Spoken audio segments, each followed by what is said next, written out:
ഹേ P S C aspirants, ഇതൊരു Saturday Sunday study വ്ളോഗാണ്. Long videos ഇട്ടിട്ട് 1 വീക്ക് കഴിഞ്ഞിട്ടുണ്ട്, കുറച്ച് ലേറ്റായിപ്പോയി.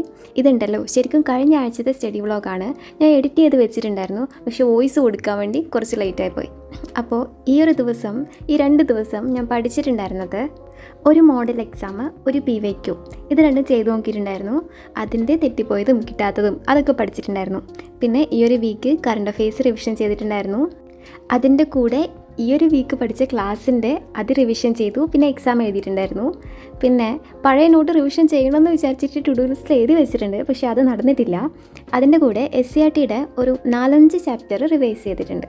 അതാണ് ഈ 2 ദിവസം കൊണ്ട് ഞാൻ ചെയ്തിട്ടുണ്ടായിരുന്നത്. പിന്നെ ഈ ഒരു വീഡിയോയിൽ ഞാൻ വിചാരിക്കുന്നത് ലാസ്റ്റ് അപ്ലോഡ് ചെയ്ത ലോങ് വീഡിയോയുടെ കുറച്ച് കമൻസും, പിന്നെ ഞാൻ ലാസ്റ്റ് വീക്ക് കുറച്ചധികം ഷോർട്സ് അപ്ലോഡ് ചെയ്തിട്ടുണ്ടായിരുന്നു, അതിൻ്റെ കമൻസൊക്കെ ഒന്ന് കമ്പൈൻ ചെയ്ത് റിപ്ലൈ തരാമെന്നാണ്.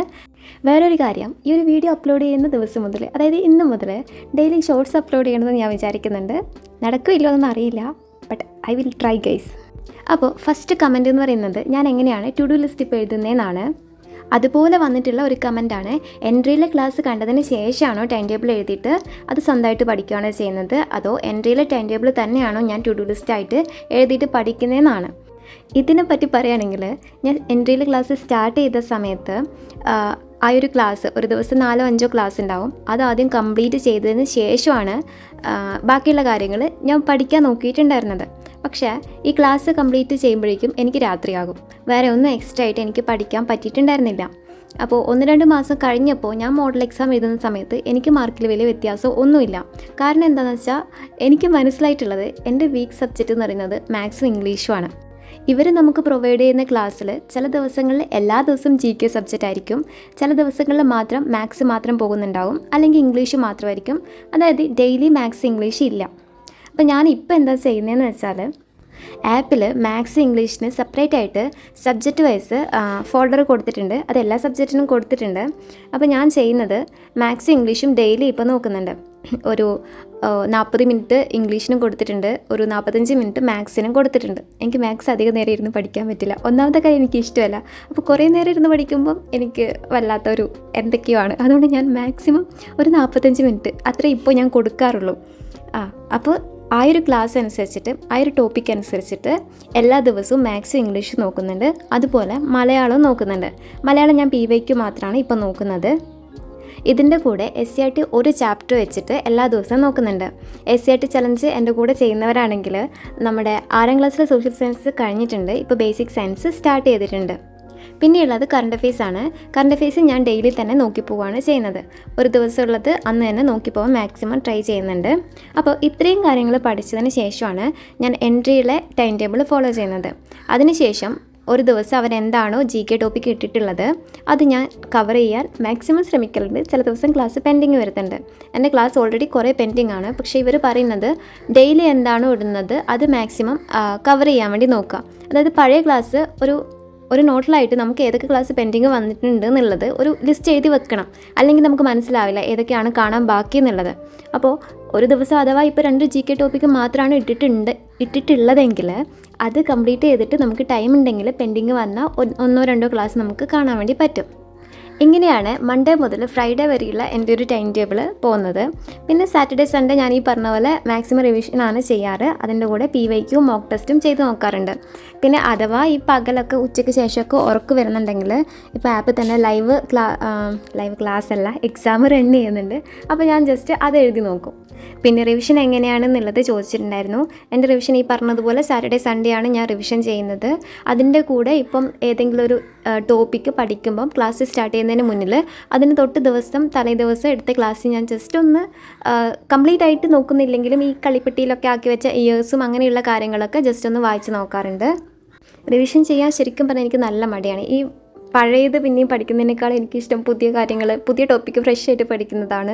പക്ഷേ അതുതന്നെയാണ് എൻ്റെ കുഴപ്പം, അതെനിക്കറിയാം. എന്നാലും ഞാനിപ്പോൾ പണ്ടത്തേനേക്കാളും കൂടുതൽ റിവിഷൻ ചെയ്യുന്നുണ്ട് എന്നാണ് എൻ്റെ ഒരു വിശ്വാസം.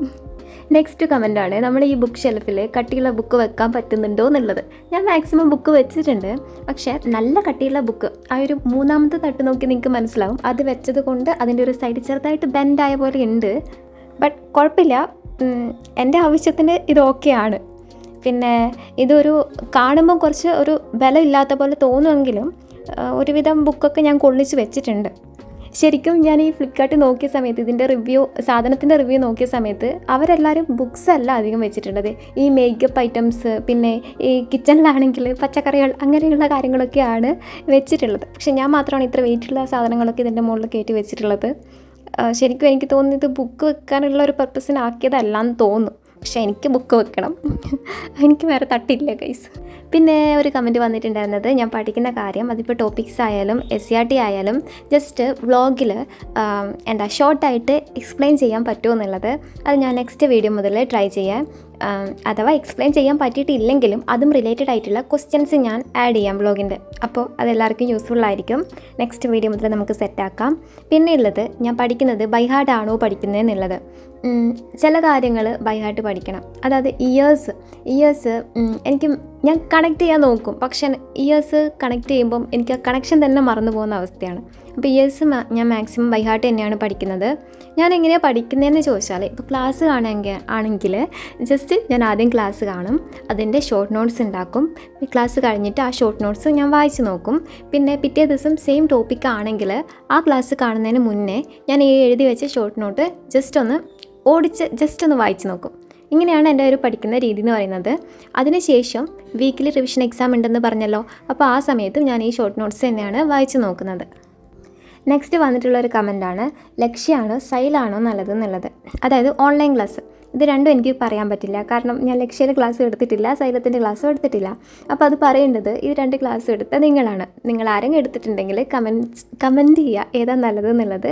അപ്പോൾ അത് ബാക്കിയുള്ളവർക്ക് യൂസ്ഫുൾ ആയിരിക്കും. നെക്സ്റ്റ് കമൻറ്റ് എന്ന് പറയുന്നത്, ഞാൻ എങ്ങനെയാണ് സ്റ്റഡി മെറ്റീരിയൽസ് വാങ്ങിക്കുന്നത്? അത് ഹസ്ബൻഡാണോ വാങ്ങിച്ചു തരുന്നത്, അതോ യൂട്യൂബ് ഏണിങ്സിൽ നിന്നാണോ കിട്ടുന്നത്? ഈ കമൻറ്റിട്ട കുട്ടി ഒരു ഹൗസ് വൈഫാണ്. അവർക്ക് ഹസ്ബൻഡിനെ ബുദ്ധിമുട്ടിക്കാതെ എങ്ങനെയാണ് സ്റ്റഡി മെറ്റീരിയൽസൊക്കെ പഠിക്കുക, അങ്ങനെയുള്ള കാര്യമാണ് ചോദിച്ചിട്ടുള്ളത്.